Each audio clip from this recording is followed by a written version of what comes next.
Hello guys, welcome back to this video, and in this video I'll be showing you how you can add text if your image displays an error in HTML. All you have to do is just copy this code.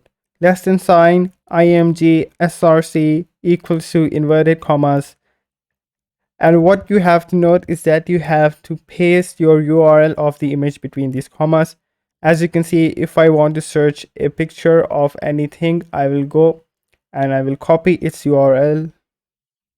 And now if I go back to my compiler and I paste it in, you can see it will display me the picture of the book. Now, as you can see, if you make an error in this URL, all you have to do is just either subtract or add anything in the URL and it will not display you this picture. Now, if you want to display a text if the picture is not displayed, all you have to do is just write alt equal to sign alt this picture is not available, or whatever you want to write in your code.